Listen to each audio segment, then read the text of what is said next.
말씀 전하겠습니다.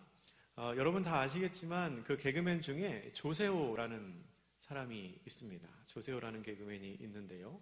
한때 이분 별명이 있었는데 뭐냐면 프로 불참러였습니다. 프로 불참러. 그러니까 전문적으로 참여하지 않는 사람이라는 뜻이죠. 이 별명이 왜 생겼냐면 이분이 어떤 예능 프로그램에 출연을 했어요. 그때 같이 출연했던 김은국 씨가 갑자기 조세호 씨한테 이렇게 물어봤습니다. 야, 너 근데 걔 결혼식에 왜 안 왔어? 이렇게 물어봤어요. 근데 옆에 사람들이 웅성웅성한 거죠. 아니 어떻게 결혼식에 안 갈 수 있냐? 어떻게 그럴 수 있냐? 근데 그때 조세호 씨가 이렇게 대답하는 겁니다. 아니 그분을 모르는데 어떻게 가요? 이렇게. 굉장히 재미있는 건데 하나님이 그런 은혜를 주시면 좋겠어요. 재밌게 하는 은혜를 주시면. 그분을 모르는데 어떻게 가요? 근데 그 표정과 말투가 그 억울해 보이는 그 표정과 말투가 굉장히 화제가 됐습니다. 그 후로는 이 사람들이 조세호 씨를 만날 때마다 그렇게 물어보는 겁니다. 그때 거기 왜 안 왔어? 우리 할머니 칠순에는 왜 안 왔어? 이렇게 물어보는 겁니다. 그때마다 대답하죠. 아니 모르는데 어떻게 가요? 몰랐는데 어떻게 가요? 근데 주변에서는 안 간 네가 잘못이라고 계속 사과하라고 하니까 누군지는 모르겠지만 일단 사과드립니다. 그렇게 이제 한때 유행처럼 그분에게 그런 별명이 붙고 그분은 또 그 에피소드로 나름 많은 인기를 얻었습니다. 오늘 우리가 창세기 31장을 함께 읽었는데요. 오늘 본문에는 이 조세호 씨처럼 굉장히 억울한 사람이 한 명 나옵니다. 오랜 시간 동안 고된 노동을 했는데 전혀 인정을 받지 못합니다. 아내와 아이들과 다 상의를 해서 거처를 옮기고 있는데 억지로 끌고 가고 있다고 누명을 씌움당합니다. 심지어는 자기가 훔치지 않은 물건까지 훔쳐갔다고 이 도둑 취급을 당하고 있습니다. 이렇게 억울한 상황에 놓여 있는 사람, 바로 오늘 본문에 나오는 야곱이라는 사람입니다. 형 에서의 분노를 피해서 고향을 떠나 삼촌 라반의 집에 간 야곱은 그곳에서 참 많은 일을 겪었습니다. 사실 처음에 거기 갈 때는 금방 돌아올 줄 알았습니다. 그런데 20년의 세월 동안 그곳에 머물게 되지요. 그 20년의 세월 동안 그곳에서 2명의 아내와 그리고 여러 명의 자녀를 얻었습니다. 그리고 라반의 방해에도 불구하고 하나님의 은혜로 재산도 꽤 많이 모았습니다. 그러던 어느 날 하나님께서 야곱에게 이제는 고향으로 돌아가라는 말씀을 주십니다. 31장 13절에서 그 이야기가 나옵니다. 그리고 가족들도 다 그 말씀에 동의해서 이제 고향으로 가나안으로 돌아가자 그렇게 동의를 합니다. 야곱이 떠난 지 3일 만에 라반은 야곱이 떠났다는 소식을 들었습니다. 라반은 사람들을 모아가지고요 7일 동안 쫓아가서 결국 길르앗이라는 곳에서 야곱을 만나게 됩니다. 그런데 라반이 야곱을 만나기 전에 이상한 일을 하나 겪었습니다. 무슨 일이냐면 꿈에 하나님이 나타나서 라반에게 이렇게 말합니다. 너 야곱에게 아무 행동도 하지 마라 라고 말하는 일이 있었습니다. 본문의 24절인데요. 본문 24절 말씀 우리 같이 한번 읽어보겠습니다. 시작. 밤에 하나님이 아람 사람 라반에게 현몽하여 이르시되 너는 삼가 야곱에게 선악간에 말하지 말라 하셨더라. 아멘. 우리 성경에서 선악간에 말하지 말라라고 번역된 부분을 공동번역 성경에서는 야곱과 시비를 따지지 마라라고 번역을 했습니다. 그리고 표준사 번역은 이렇게 번역을 합니다. 좋은 말이든 나쁜 말이든 야곱에게 아무 말도 하지 않도록 조심하라. 그렇게 번역을 합니다. 그러니까 야곱을 만나더라도 아무 말도 하지 말라는 겁니다. 좋은 말도 하지 말고 책망하는 말도 하지 말고 아무 말도 하지 말라는 거죠. 물론 그렇게 말을 하지 말라는 것에는 야곱을 해쳐서는 안 된다는 의미도 포함이 되어 있습니다.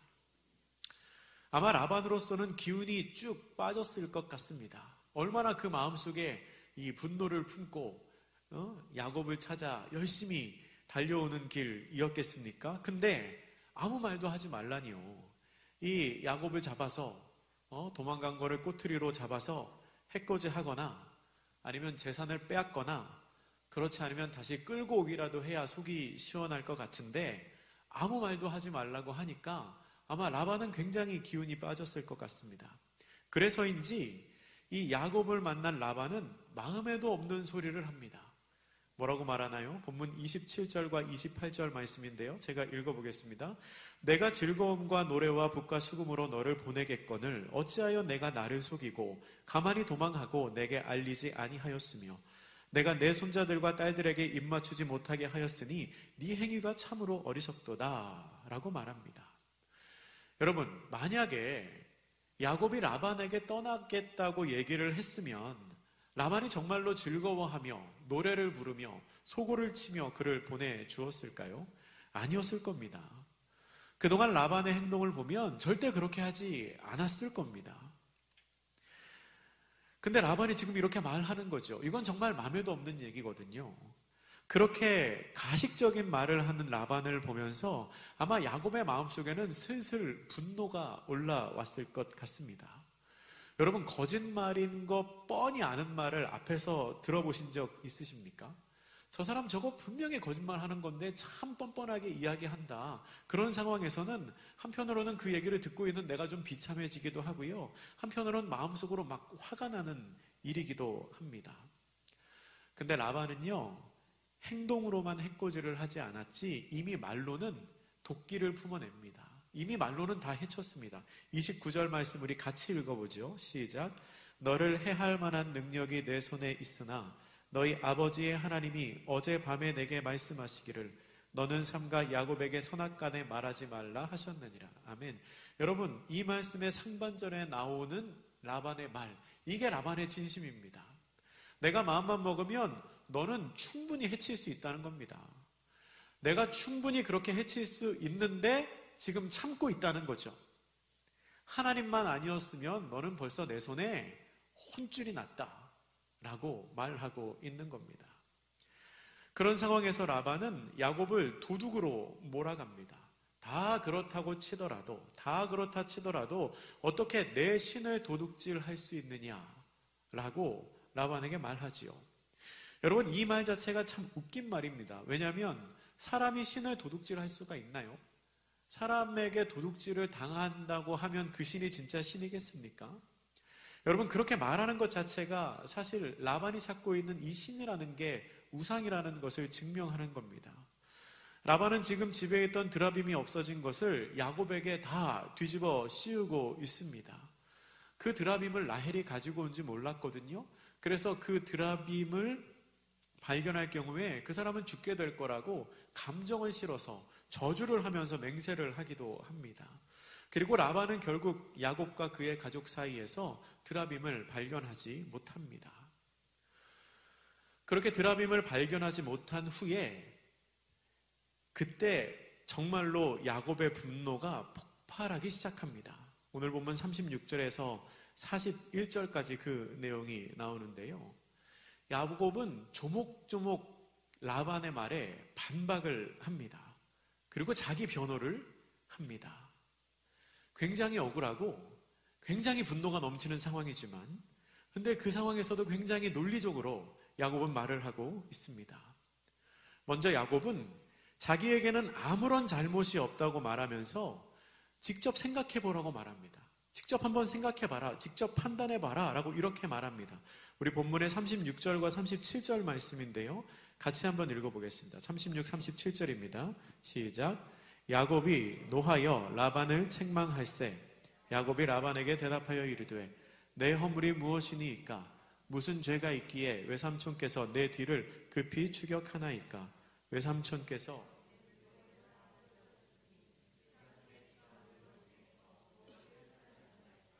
여기 내 형제와 외삼촌의 형제 앞에 그것을 두고 우리 둘 사이에 판단하게 하소서. 아멘. 내가 뭘 잘못했습니까? 내가 뭘 그렇게 크게 잘못했기에 그렇게 열심히 나를 쫓아서 온 겁니까?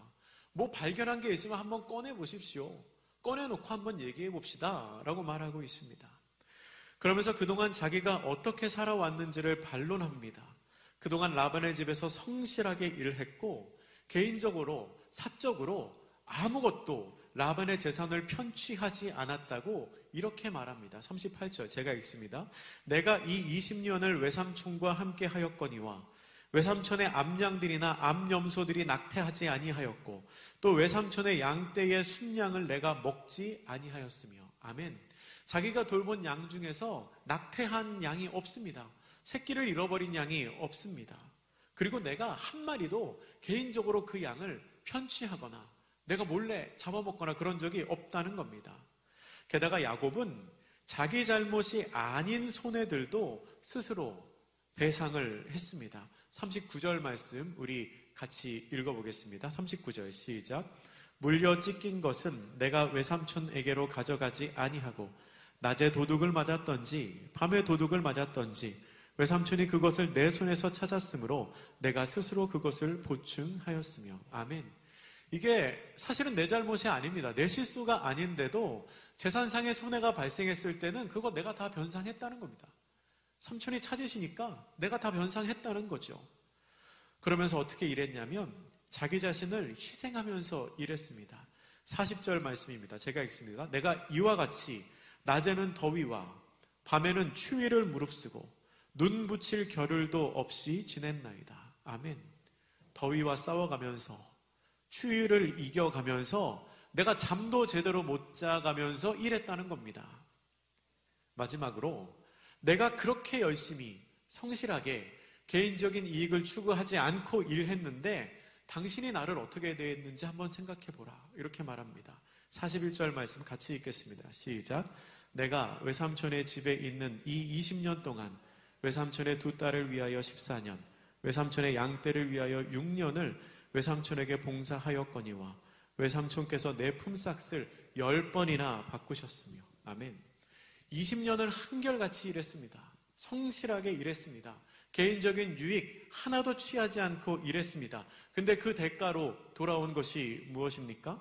그 보상으로 돌아온 것은 인정받고 칭찬받고 또 그 일에 합당한 대가를 받은 게 아니고 품삯을 10번이나 바꿔가면서 야곱을 희롱하는 라반의 태도였습니다. 그동안 나를 어떻게 대했는지 한번 생각해 보십시오. 양심이 있으면 한번 말해 보십시오 라고 말하고 있는 겁니다. 그렇게 20년 동안 고생을 하고 이제 자기는 떠납니다. 떠나는 마당에 아내와 아이들을 끌고 가는 납치범으로 취급을 하고 게다가 집안의 우상을 훔쳐가는 도둑으로 의심을 받게 되니까 그동안 쌓였던 이 억울함, 분노가 한꺼번에 폭발되어 나오고 있는 것입니다. 야곱의 말을 한마디로 정리하면 이런 겁니다. 내가 20년 동안 어떻게 살았는데, 내가 그 20년 동안 얼마나 성실히 일했는데, 내가 그 20년 동안 얼마나 나를 희생해 가면서 당신의 유익을 위해서 일을 했는데 당신은 어떻게 나에게 이렇게 대할 수 있느냐 라고 말하고 있는 겁니다. 야곱은 당당히 말합니다. 꺼리낄 게 없습니다. 야곱이 그렇게 당당하게 말할 수 있었던 이유는 자기 자신의 삶에 대해서 성실했기 때문입니다. 야곱 스스로가 말하는 대로 성실하고 정직하게 살아왔다는 것을 내 삶이 증명하고 있기 때문에 야곱은 그때 강하게 말할 수 있었던 것입니다. 얼마 전에 끝난 Sing Again이라는 오디션 프로그램이 있었습니다. 보신 분들 아마 있으실 겁니다. 많이 화제가 됐었죠. 1등을 한 사람이 이승윤이라는 가수입니다. 다 아시죠? 네, 전혀 모르는 것처럼 목사님 TV도 보시네? 막 그런 표정으로 보고 계신데 이 이승윤이라는 가수가 목사님 아들이에요. 그것도 아시죠? 네, 굉장히 유명하신 목사님 아들입니다. 그래서 한간의 소문에는 이 교회 자매님들이 이분에게 온라인 투표를 굉장히 많이 했다. 뭐 그런 소문이 있더라고요. 그래서 그분이 이제 1등을 했습니다. 근데 그 1등의 뒤를 이어서 2등을 하신 분이 정홍일이라는 가수거든요. 근데 이 정홍일이라는 가수는 심사위원 점수에서는 1등을 했어요. 근데 온라인 투표에서 뒤져가지고 2등을 이제 했습니다. 그 프로그램 보신 분들은 아시겠지만 이분이 40대 중반입니다. 나이가 보니까 저보다 4살이 많더라고요. 뭐 제가 더 많아 보일 수도 있겠지만 근데 저보다 4살이 더 많은 분인데 근데 제가 이분을 보면서 굉장히 놀란 부분이 있습니다. 이분이 20년 동안 무명으로 가수 생활을 했거든요. 20대 중반에 가수 생활을 시작해서 20년 동안 무명이었고 지금 40대 중반이신 거예요. 근데 이분이 하는 장르가 헤비메탈이에요. 헤비메탈. 헤비메탈을 하는 락 보컬리스트입니다. 근데 제가 놀란 게 뭐냐면 이분이 목소리가 너무 좋아요. 목소리가 너무 좋아요. 저음에 아주 부드러운 목소리를 가지고 있습니다. 이 말하는 소리만 들으면 헤비메탈을 하실 분이 아닌 것 같아요. 여러분, 보통 그렇게 험악한 노래를 부르시는 분들은 나이가 한 30대 중반이 넘어가면 목이 상하기 시작합니다. 그래서 목소리가 갈라지거나 탁해지거나 두꺼워지거나 아니면 쉰 목소리가 나게 되죠. 그리고 그런 망가진 목소리를 훈장처럼 여기는 가수들도 있습니다. 그런데 이 정홍일이라는 가수는 목소리가 전혀 상하지를 않았습니다. 그리고 심사위원 중에 한 분이 그분을 칭찬할 때 뭘 칭찬을 했냐면 그분의 몸매를 칭찬하시더라고요. 남자 심사위원이 칭찬한 겁니다. 몸매를 칭찬을 하세요. 근데 제가 이제 죄송한 표현이지만 제가 이제 40이 넘으니까 40이 넘어가니까 느껴지는 게 있는데 이 몸이라는 게 가만히 놔두면 점점 상하더라고요. 제가 얼마나 상하나 지켜보고 있는 중인데 아무튼 점점 상하더라고요. 근데 제가 하고 싶은 말은 뭐냐면 이 헤비메탈 밴드의 보컬리스트로 무명생활 20년을 보내면서 그런 목소리와 그런 몸매를 유지하는 건 이건 그냥 되는 게 아니라는 겁니다. 그냥 자연스럽게 놔둬서 될 수 있는 게 아니에요. 노래할 때 그분을 보면 노래하는 거 보신 분 있을지 모르겠지만 이분이 노래할 때 똑같은 고음을 각각 다른 3가지의 발성으로 내거든요. 근데 각각 다른 3가지의 발성으로 정확한 음정, 정확한 피치로 그 고음을 내요. 여러분, 이건 진짜 신기하고 놀라운 겁니다. 이거는 정말 많이 연습을 하지 않고서는 할 수가 없는 거거든요. 얼마나 치열하게 연습하고 얼마나 치열하게 자기 관리를 했을지 상상해보면 야, 이분 참 대단하다라는 생각이 드는 겁니다. 아마도 그분은 20년 동안 무명 가수로 생활을 하면서도 자기만의 연습 방법과 자기만의 삶의 방식을 철저하게 지켰을 겁니다. 그러지 않고서야 그럴 수가 없기 때문입니다. 그리고 그렇게 20년을 성실히 보냈기 때문에 지금 기회가 왔을 때 빛을 발하는 겁니다. 솔직히 지금과 같은 기회가 생겼어도 만약에 그분의 목소리가 망가져 있고 만약에 그분이 막 배불뚝이 배 나온 아저씨고 그분의 삶이 엉망이라고 한다면 아마 그런 인기 얻지 못했을 겁니다. 그분은 또 심지어 굉장한 애처가시더라고요. 반면에 최근에 이슈가 된 사건이 있는데요. 과거에 있었던 학교 폭력으로 인해서 유명한 스포츠 스타들이 한순간에 이 나락으로 떨어지는 사건입니다. 여러분 다 아실 겁니다. 이 과거에 있었던 그 일들이 사실로 밝혀지니까 뭐라고 변명을 할 수가 없습니다. 한순간에 모든 것을 다 잃어버리게 됩니다. 여러분, 이게 실력이 없어서 퇴출되는 것도 아니고요. 노력이 부족해가지고 경쟁에서 밀려나는 것도 아닙니다. 차라리 그러면 덜 억울하죠. 근데 그런 거랑 전혀 상관없이 과거에 잘못했었던 그 행적, 과거에 잘못했었던 그 행동 때문에 잘 나가고 있던 자기의 삶이 송두리째 그냥 하루가 다르게 바뀌어 버리는 겁니다. 자기 스스로 거룩하게 관리하지 못했던 그 시간들이 언젠가는 자기의 발목을 잡게 되는 거죠. 여담이지만 제가 주중에 그런 사건들을 뉴스로 접하면서 이 설교를 준비하면서 묵상을 하는데 그런 생각이 떠올랐습니다. 만약에 야곱이 라반에게 그렇게 분노를 폭발하고 있을 때 그 야곱의 곁에 있던 한 목동이 양심 선언을 했다면 어땠을까? 야곱이 막 그렇게 분노를 폭발하고 있는데 한 목동이 손을 번쩍 들더니 라반이시여, 사실은 제가 야곱이 몰래 당신 양을 잡아먹는 걸 봤습니다. 막 이렇게 말했다면 어땠을까요? 아마 그랬다면 야곱은 꼼짝 못했을 겁니다. 야곱이 지금 하고 있는 저 말 거짓말입니다. 그랬다면 오히려 그렇게 말하는 야곱의 꼴이 너무 우스워졌을 겁니다. 여러분, 스스로 거룩하게 관리하지 못한 시간은 언젠가는 발목을 잡게 되어 있습니다. 예전에 SNS에 이런 인증을 하는 사람들이 있었습니다. 뭔가 하면 훔쳐온 회사 물품을 인증을 하는 겁니다. 훔쳐온 회사 물품을. 그러니까 회사에서 스트레스 막 받잖아요. 상사가 열받게 한다든지 아니면 월급이 너무 적어서 막 비교하니까 나는 왜 이렇게 조금 받아? 짜증이 난다든지 막 그러면은 회사 물품을 훔쳐갖고 오는 겁니다. 탕비실에서 커피도 훔쳐오고요.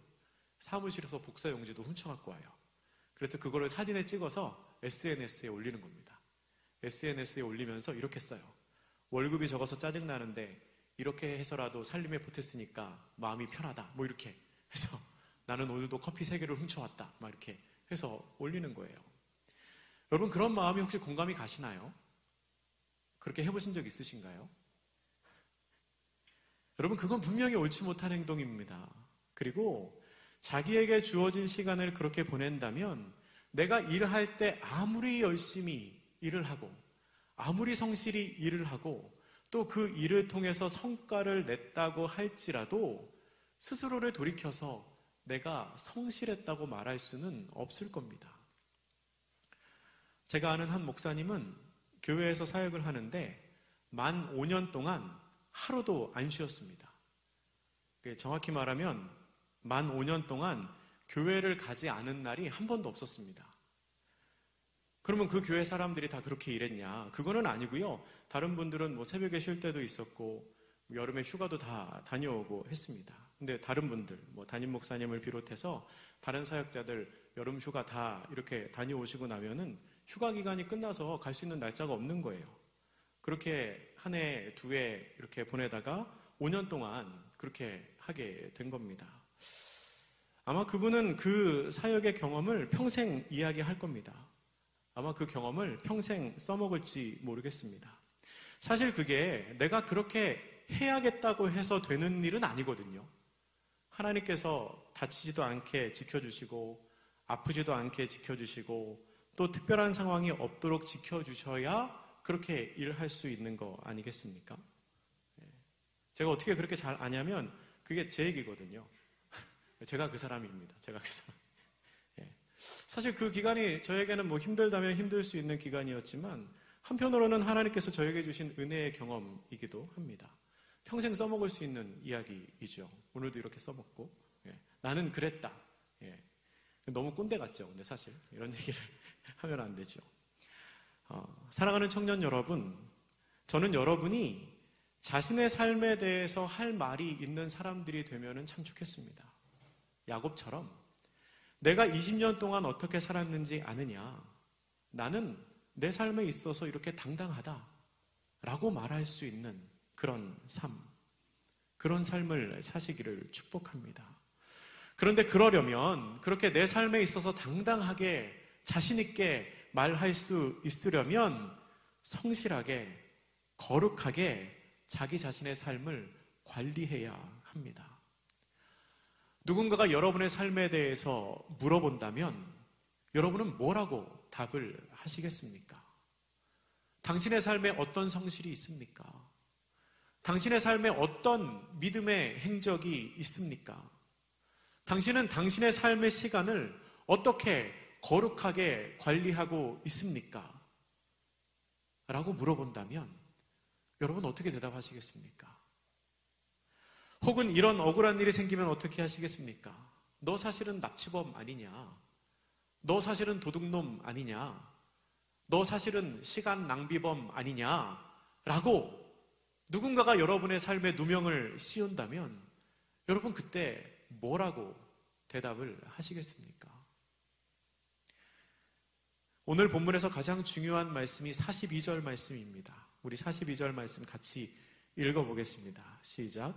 우리 아버지의 하나님, 아브라함의 하나님, 곧 이삭이 경외하는 이가 나와 함께 계시지 아니하셨더라면 외삼촌께서 이제 나를 빈손으로 돌려보내셨으리이다마는 하나님이 내 고난과 내 손의 수고를 보시고 어젯밤에 외삼촌을 책망하셨나이다. 아멘. 야곱은 이렇게 고백합니다. 하나님이 내 고난과 내 수고를 보셨다. 여러분, 하나님께서 우리의 고난과 우리의 수고를 보십니다.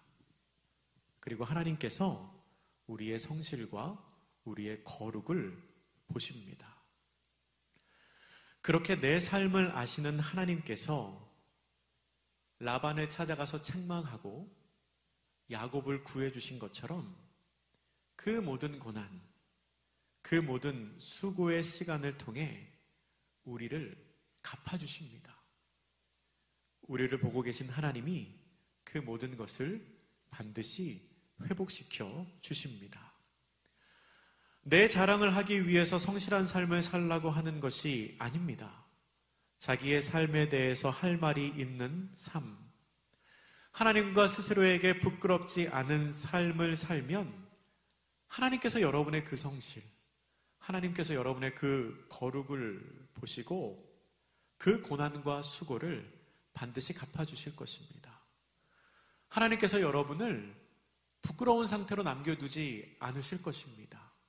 하나님께서 여러분을 그 고난의 상태에 그냥 두고 보시지 않을 겁니다.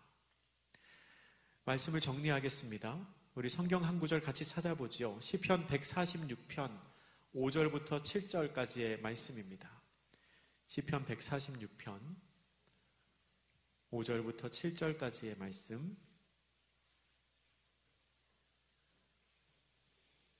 찾으셨으면 우리 함께 한 목소리로 읽어보겠습니다. 시작.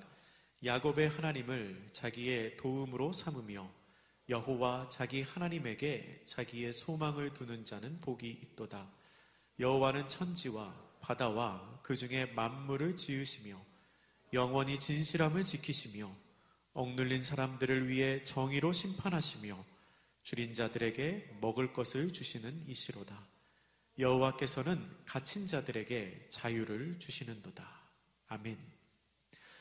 자신의 삶에 대해 할 말이 있는 삶을 사는 사람들 되시기를 축복합니다. 그러기 위해서 성실하게 그리고 거룩하게 자기의 삶을 관리하는 여러분 되시기를 축복합니다.